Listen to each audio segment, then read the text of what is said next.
Kunjungan penting kenegaraan ke Ukraina dan Rusia kita bahas. Sebelumnya, kita melihat ke sebuah rapat penting dulu di Turki sebelum kita kembali ke diplomasi perjalanan politik ke Ukraina Rusia oleh pejabat negara. Rapat di Turki antara Ukraina dan Rusia minggu ini membahas grain, ada gandum sejumlah 22 juta ton di gudang pelabuhan Ukraina. Ukraina minta izin ke Rusia untuk bisa mengirimkan gandum tersebut, dikirim melalui Laut Hitam.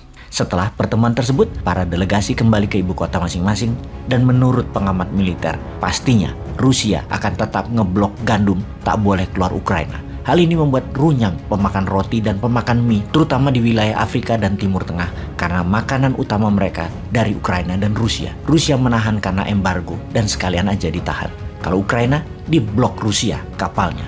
Di Indonesia per tahun kebutuhannya adalah 11 juta ton gandum. Dengan harga gandum meningkat tajam di dunia, juga ketiadaan stok murah, meminta ke Ukraina dan Rusia adalah strategi yang tepat. Oh ya, asal jangan dibilang misi perdamaian. Jangan loh ya, misi dagang itu jauh lebih keren. Kita semua pasti setuju. Jika kita sudah memakan mie, artinya di Indonesia nih ya, kita sudah makan. Karena dulu kalau belum makan nasi, itu belum dinamakan sudah makan. 21% manusia Indonesia punya pilihan di mana mie adalah makanan selain nasi. Roti belum menjadi makanan utama karena roti adalah makanan 5%-an penduduk Indonesia. Sudah makan roti itu sama dengan sudah makan tuh kira-kira baru 5%-an manusia. Ya makan sandwich, sarapan dengan roti dan lain sebagainya. Mereka penggemar mie atau roti keduanya berbahan gandum, di mana Indonesia impor 11 juta ton gandum per tahun. Saat ini gandum terbatas dan mahal. Maka sebagai kepala negara melobi Ukraina yang memiliki 22 juta ton gandum di pelabuhan dan Rusia punya lebih 50 ton di gudang adalah misi mulia. Yang ini harus dijelaskan sekali lagi kepada masyarakat bahwa waktu kunjungan ke Ukraina lebih kunjungan misi perdagangan, misi gandum. Karena kalau tidak, selain harga gandum akan meningkat karena stok terbatas, lebih parah lagi, stok tidak ada. Maka yang sepertiga lebih manusia Indonesia penggemar mie dan roti itu akan kecarian. Bagi Bosman, yang jahat adalah misi itu dikatakan sebagai misi untuk oligarki. Bayangkan, presiden kita dikatakan kaki tangan oligarki, itu jahat. Mengapa mereka mengatakan seperti itu? Karena gandum tersebut kebutuhan bahan bakunya oligarki, buat pabriknya oligarki. Ini sungguh jahat mengatakan presiden kita bekerja untuk oligarki, menjadi pelobi gandum Rusia dan Ukraina. Ini tuduhan yang jahat sekali. Pemimpin kita itu bekerja untuk rakyat. Jadi, kalaupun ada diskusi tentang gandum, ya pasti untuk rakyat. Juga untuk rakyat Ukraina daripada mubazir barang di gudang. Jadi kita Indonesia ke Ukraina lebih dulu, baru kelunuan ke Mas Putin agar kepungannya dilonggarkan, agar gandumnya bisa lewat. Sementara Rusia juga ada gandum, namun Rusia lagi disanksi, lagi diembargo. Indonesia beranikah melanggar larangan bertransaksi dengan Rusia? Hal itu menjadi pertanyaan banyak pengamat. Mengapa Putin duduk mendekat? Karena Putin memastikan apakah Indonesia berani melawan hegemoni Barat seperti yang dilakukan oleh Tiongkok dan India dan mau bayar pakai rubel. Atau Indonesia beli gandum Ukraina, minta Rusia buka blokade. Siapa lu ya kira-kira? Demikian bolehkah Putin dalam hati berkata begitu? Ya boleh-boleh aja. Namun lebih elok dalam diplomasi, kita berani beli gandum Rusia, melawan hegemoni. Jadi kita lihat kemudian hari, apakah bisa kita dapat gandum Ukraina dan gandum Rusia tersebut. Kalau bisa, misi tersebut dikatakan berhasil. Karena kita tahu gandum tersebut dari Ukraina dan Rusia harganya 30% lebih murah dari harga gandum sisa dunia pada saat ini.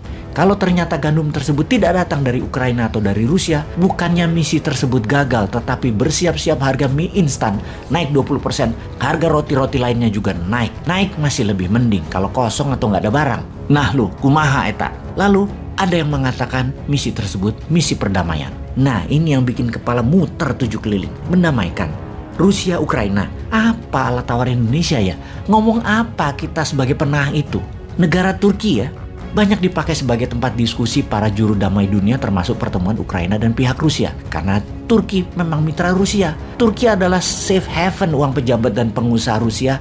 Dan juga Turki merupakan kaki Rusia di NATO. Semua orang tahu itu. Kalau Turki juga anggota NATO yang vokal. Sisi lain, Ukraina butuh dukungan Turki juga untuk diterima sebagai member NATO. Jadi, Turki punya banyak alat tawar. Indonesia di sisi lain mau menawarkan apa? Maunya Rusia adalah NATO stop ekspansi. Dan Rusia mengambil negara perbatasan itu sebagai buffer country ekspansinya NATO. Sisi Ukraina tetap mau jadi anggota NATO dan minta Rusia mundur balikin Crimea dan Donbas. Dua hal yang bagaimana mendamaikannya dengan penengah negara yang jauh kutubnya dan tidak ada saling ketergantungan yang strategis. Bicara damainya bagaimana? Ini yang harus dijelaskan. Ngomong apa juru damainya? Kalau kita mau menghentikan perang Ukraina, kita harus punya tangan di atas dulu dengan mereka. Sungguh strategi tangan di atas atau give first then you will get itu harus punya. Oke, ilustrasinya begini. Kalau kita mau mendapatkan, maka kita harus memberi terlebih dahulu. Begini ilmu sederhana dalam aplikasi psikologinya. Kalau Anda misalnya jalan-jalan ke counter handphone, katakanlah kalau di Jakarta di Mall Ambassador, maka ketika lagi celingukan di suatu counter Anda ditanya, mau cari apa kakak? Sambil disodorin aqua gelas. Begitu ambil aqua gelas tersebut, Anda colok sedotannya dan meneguk minuman tersebut, 90% Anda pasti belanja di sana. Counter HP itu melakukan strategi tangan di atas. Kembali ke sebagai juru damai. Apakah kita sudah memberikan aqua? Sudah ditenggak aquanya oleh Ukraina dan Rusia? Kalau belum, maka jangan katakan misi ke Ukraina Rusia sebagai misi perdamaian. Misi diplomasi dua negara aja, misi dagang saja. Jujur itu bagus, ketimbang mau terlihat keren dengan membawa tagline misi perdamaian. Kekuatan belum ada, alat tawarnya belum ada, tangan di atasnya belum diterima, dan kebutuhan nasional yang ada, kebutuhannya sangat besar lagi yang ada. Itu aja yang dikampanyekan. Yuk, beda kalau ternyata power plant listrik Rusia beli thoriumnya dari Indonesia. Juga nuklir power plant Ukraina pakai thorium Indonesia. Indonesia bisa mengatakan, berhenti ya perangnya, nanti tak banyakin kasih thoriumnya, gratis, stok 2 tahun. Dan semua stok gandum ketimbang mubazir di gudang Ukraina dan Rusia, tak ambil semuanya ya. Lalu selain untuk menutupi kebutuhan gandum di Indonesia, mendadak Indonesia punya stok gandum buat menghidupi negara Timur Tengah yang bisa ditukar BBM murah. Gitu dong bernegaranya, tanpa rakyat dicekik pajak, tanpa subsidi BBM yang memberatkan APBN, dan tanpa cari utangan. Ngono ae. Itu baru namanya new mind.